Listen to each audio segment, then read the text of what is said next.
encontrar también que los cambios en el grado de diversidad están relacionados con el cambio en la composición alimenticia, que tiene sentido. Por ejemplo, en Smikridia, que es la línea gris, está bajando la diversidad con la altura de una forma más o menos lineal, y esto tiene que ver con que al aumentar la altura desaparece por completo un elemento de la dieta de esta especie, entonces su diversidad trófica es más baja.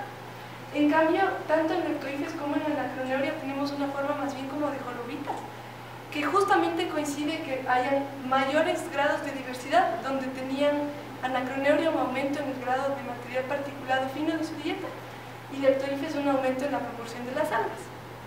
En cambio, en Betodes vemos que no existe un verdadero patrón que se pueda predecir en cuanto a cómo varía su diversidad alimenticia a lo largo de la altura, pero lo que sí es importante es que sigue siendo un valor súper bajo comparado con el resto.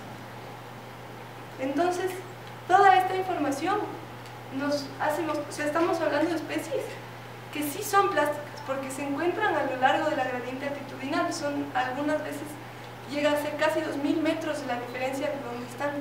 Entonces, sí son plásticas en el sentido de que toleran diferentes cambios ambientales, pero no necesariamente tienen que ser plásticas en cuanto a su alimentación, ni generalistas. Entonces, por un lado tenemos las especies que son más generalistas, que en nuestro caso también son las más plásticas, que se encuentran a lo largo de la gradiente probablemente por su capacidad de alimentarse de varios tipos de comida. Pero también tenemos especies de amplia distribución que son especialistas, y esto seguramente es porque su comida preferida está en todas partes de la gradiente. Entonces son dos estrategias que sirven para encontrarse en una distribución amplia. De esta información lo que podemos aprender por un lado es que sí existe plasticidad trófica, y eso lo vemos con el cambio de la composición de la dieta de estas especies. También aquí es importante aclarar que plasticidad no es lo mismo que generalismo.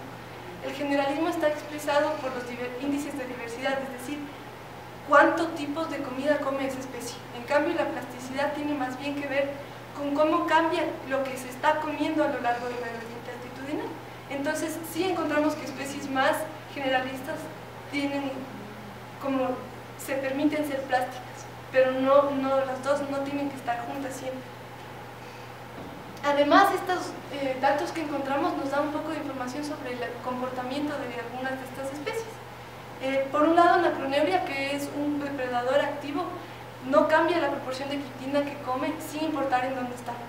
Entonces eso quiere decir que esta especie siempre va a comer predominantemente quitina. En cambio, Smikridia, que se alimenta filtrando la columna de agua, desaparece la quitina de las zonas altas. Entonces, lo que pensamos que pasa aquí es que esta es una especie generalista y oportunista, o sea que se come lo que le llega a la red. Él construye unas redes.